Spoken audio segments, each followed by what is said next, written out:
Good Tuesday, everyone, and thanks for joining us from the Ohio AgNet, the voice you know at the News You Trust studio, sponsored by BASF, where you can count on the trusted performance of Elevo seed treatment to protect your soybean crop. I'm Joe Everett. Well, the Trump administration on Monday rolled out a new proposal to redefine waters of the U.S. to match last year's Supreme Court decision in the Sackett case. EPA says the plan follows 9 public listening sessions held around the country. This latest update aims to clarify key terms like relatively permanent, continuous surface connection, and tributary. Under this proposal, a tributary would need to connect to traditional navigatable waters, and wetlands would only fall under federal rules if they're basically indistinguishable from those waters, meaning they physically touch and hold water for part of the year. The rule keeps long-standing exclusions like certain ditches and prior converted cropland and adds a new exclusion for groundwater. EPA says bringing back familiar ideas like the wet season should make the rule easier to understand. Overall, the agency is pitching the proposal as a move to cut red tape for the industry, including farmers and ranchers. Now let's look at today's weather, which is brought to us by Seed Consultants. Simply better performance online at seedconsultants.com.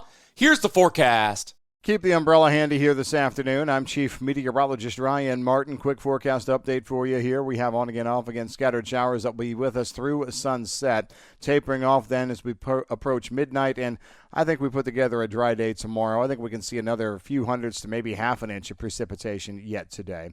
Tomorrow turns out partly sunny, warm, and dry in most areas. Thursday also going to be dry, a little bit cooler, but dry through the day.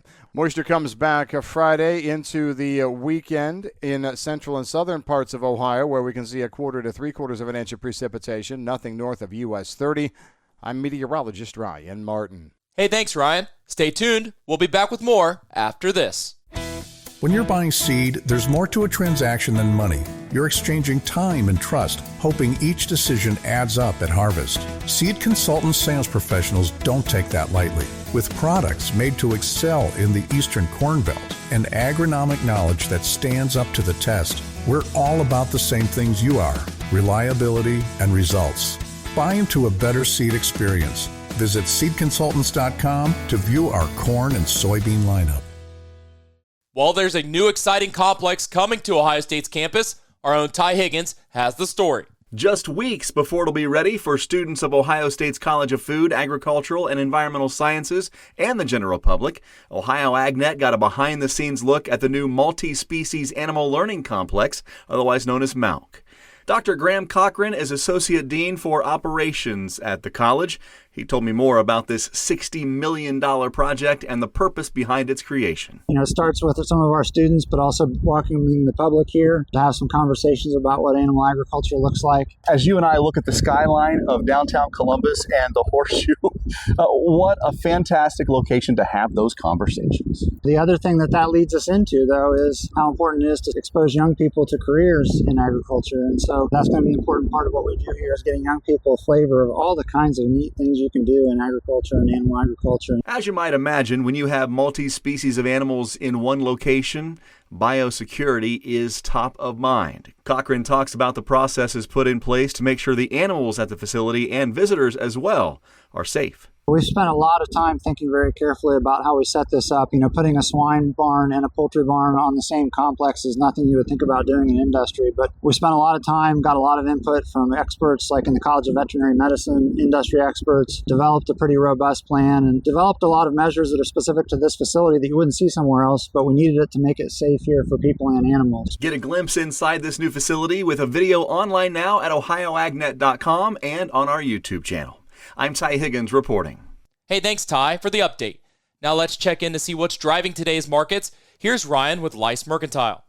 This is Ryan Metzger with Lice Mercantile with your USDA export data inspection update. This data represents the volumes of grain that has been physically loaded out for exports for the week ending November 13th. Corn exports were recorded at 81 million bushels, which was well above industry expectations. Notable buyers include Mexico, Japan, South Korea, Colombia, and Spain. Soybean exports were recorded at 43 million bushels, which was at the low end of industry expectations, with notable buyers including Italy, Egypt, Turkey, Vietnam, and South Korea. Wheat exports were recorded at 9 million bushels, just below the industry expectations. with notable buyers including Japan, Indonesia, Mexico, and Nigeria. Please visit our website at licemercantile.com to learn more about our crop insurance, grain marketing program, and brokerage services. Hey, thanks, Ryan. Now looking at your markets, which is brought to us by Seed Consultants. Simply better performance online at seedconsultants.com. December corn trading up 0.75 cents to $4.35.5. March corn 4.48 3/4, up 3/4. As we turn to soybeans, January 11.54, down 3.25. March soybeans 11.59 3/4, down 3.5. And December wheat 5.44, down 1/4. As we look to livestock, December live cattle 219.87, down $1.40. February live cattle 220.60, down $1.17. December lean hogs 78.50, down 10 cents. February lean hogs 79.10, down 32 cents. January feeder cattle 324.15, down $2.12, and March feeder cattle 316.60, down $1.95.